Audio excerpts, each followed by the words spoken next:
Students, I am Mukesh Rajput एक बार फिर quality content के साथ। आज का हमारा टॉपिक है कॉम्प्लेक्स नंबर। इसको समझते हैं पहले क्वाड्रेटिक इक्वेशन से।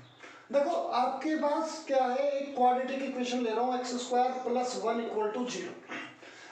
कोई वैल्यू ऐसी नहीं है, यहाँ पे x की वैल्यू रखने के बाद इसको जो 0 कन्वर्ट कर दें। तो उसके लिए समझ पहले मैं 1 को इधर लेके जा रहा हूँ, X square equal to -1 square हटाते हैं, आपको ऑलरेडी पता ही है रूट हो जाएगा। तो ये x इक्वल टू क्या हो गया प्लस माइनस, यहाँ पे इसको i। तो इसका मतलब क्या है, i की जो वैल्यू है √-1। अब इसको हम आयोटा भी बोलते हैं, आयोटा। अब देखो यहाँ पे आज मैं बेसिक ले रहा हूँ इसका कॉम्प्लेक्स नंबर का बेसिक पार्ट। अगर ये चीज़ें आपको अच्छे से नहीं आएंगी तो आप क्या जो इसमें पोलर फॉर्म्स वगैरह हैं उनको अच्छे से नहीं कर पाओगे। देखो यहाँ पे मैं ए ले रहा हूँ, एक रियल नंबर ले रहा हूँ, रियल नंबर, और एक आई आयोटा के साथ क्या ले रहा हूँ मैं आपको यहाँ पे इमेजिनरी नंबर। इन्हीं दोनों को मिला के जो बनता है उसको बोलते हैं कॉम्प्लेक्स नंबर। इसको जेड से रिप्रेजेंट करते हैं, कॉम्प्लेक्स नंबर। ठीक है, तो अब आई की थोड़ी सी कहानी देखते हैं। आई की कहानी किस तरह से है, मतलब आई को क्या किस तरह से यूज कर रहे हैं हम क्वेश्चनों में। देखो आई मैंने आपको बताया अभी √-1। अगर मैं स्क्वायरिंग बोथ साइड कर दूं तो क्या होगा, I square equal to -1। Again squaring both side, फिर दोबारा से दोनों साइड का स्क्वायर कर रहा हूँ। यहाँ पे आई टू द पावर 4 और यहाँ पे इसका स्क्वायर हो गया 1। फिर अगेन स्क्वायरिंग बोथ साइड, तो I to the power 8 equal to आपके पास 1। तो ये ऐसे ही कंटिन्यू चलता रहेगा। तो मेरा कहने का पर्पस है जो 4 के मल्टीपल होंगे वहां से आई की वैल्यू 1 शुरू हो जाएगी, यानी कि I to the power 4n equal to 1। तो i में जो 4 के मल्टीपल है उनकी वैल्यू क्या होगी, 1 होगी 4 के मल्टीपल में। अब थोड़ा सा आगे बढ़ रहे हैं, देखो जरूर थोड़ी आई, तो यहाँ पे आई स्क्वायर मैंने बता दिया, आई क्यूब रह रहा है इनके बीच में, उसको भी थोड़ा सा डिस्कस कर देते हैं। आई क्यूब, क्योंकि इसका भी काफी यूज है। इसको लिख सकते हैं आई स्क्वायर इंटू आई। आई स्क्वायर की वैल्यू क्या है आपको यहाँ पे लिख रखी है, आई क्यूब इक्वल टू, यहाँ पे आई स्क्वायर की वैल्यू -1 इंटू आई। तो आई क्यूब क्या हो जाएगा आपके पास -i। ऐसे ही हम बाकी की भी निकाल सकते हैं। एक तो ये है।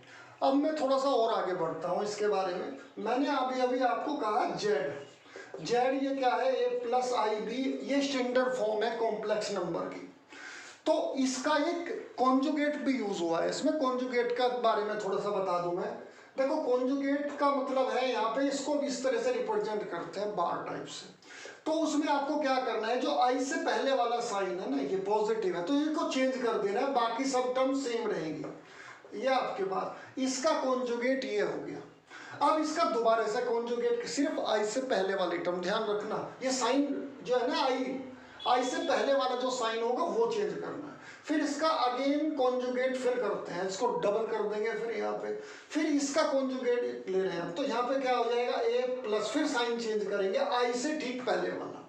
तो देखो यहाँ पे ये और ये वैल्यू दोनों सेम आ रही है राइट में, तो इनका लेफ्ट भी सेम हो जाएगा। मेरा कहने का मतलब है जेड और इसका जो डबल कॉन्जुगेट हुआ तो वो दोनों इक्वल होते हैं। एक बहुत इंपॉर्टेंट चीज है, आपका यूज हुआ है इसमें। आज मैं केवल बेसिक डिस्कस कर रहा हूँ, क्योंकि बिना बेसिक के आप आगे नहीं कर सकते। अब थोड़ा और आगे चलते हैं। देखो यहाँ पे हम और वर्क करते हैं, इसके पोलर फॉर्म के बारे में थोड़ा सा मैं आपको एक्सप्लेन करता हूँ, क्योंकि पोलर फॉर्म बहुत इंपॉर्टेंट है, आगे बहुत जगह यूज भी हुआ है इसका। देखो ये आपके पास कॉम्प्लेक्स नंबर है, मैंने आपको बता दिया। इसको हम थोड़ा सा और एक्सपेंड करके लिखते हैं पोलर फॉर्म में। ये आपके पास r cos theta plus IR sin theta. तो यहाँ पे आपके पास z इक्वल टू a+ib, ये आपके पास क्या हो रहा है, यहाँ से कॉमन ले लो आप, क्या कॉमन है यहाँ पे r। तो हम इसको इस तरह से भी लिख सकते हैं cos theta plus I sin theta. एक तो ये है आपके पास पोलर फॉर्म में। अच्छा यहाँ पे आपके पास अगर यहाँ पे आप इक्वेट करते हो, देखो एक कुछ चीजें मैं आपको बिल्कुल बेसिक्स बता रहा हूँ, अगर यहाँ पे आप इसको इक्वेट करते हो तो a इक्वल टू क्या होगा r cos थीटा, और और यहाँ पे आपके पास जो आपके यहाँ इक्वेटिंग जो इमेजिनरी टर्म्स करते हो, यहाँ पे b इक्वल टू क्या होगा आपके पास r साइन थीटा। एक तो ये आपका ये बहुत काम आएगा आपको, और एक r जो मॉडुलस है वो r कैसे फाइंड करते हैं, इसका एक फॉर्मूला दे रहा हूँ आपको। अगर यहाँ पे स्क्वायरिंग बोथ साइड करोगे और उनको ऐड करोगे तो आपका ये रिजल्ट बन जाएगा a square plus b square.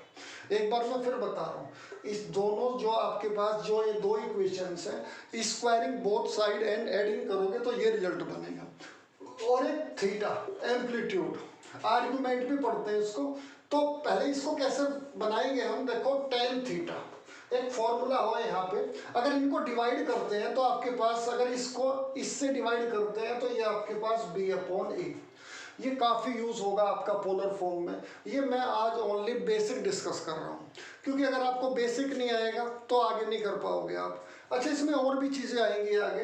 एक तो आपके पास मैंने आपको बताया पोलर फॉर्म, एक क्वाड्रेटिक इक्वेशन भी होगी जिसमें सम में डी आपको पता है, अगर क्वाड्रेटिक इक्वेशन है ax square plus bx plus c equal to 0। देखो ये क्वाड्रेटिक इक्वेशन आप 10th में पढ़ चुके हो, तो यहाँ पे ax square plus bx plus c equal to 0।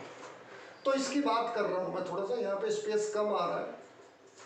तो यहाँ पे आप d जब फाइंड करोगे b स्क्वायर माइनस 4ac, तो d ऑलवेज इन नेगेटिव इन किसमें, कॉम्प्लेक्स नंबर में, क्योंकि अगर रूट d आप जानते हो d डिस्क्रिमिनेंट, तो इसकी वैल्यू नेगेटिव काउंट होगी यहाँ पे, क्योंकि अगर नेगेटिव नहीं बनेगा तो आयोटा नहीं आएगा, और आयोटा नहीं आएगा तो कॉम्प्लेक्स नंबर नहीं आएगा।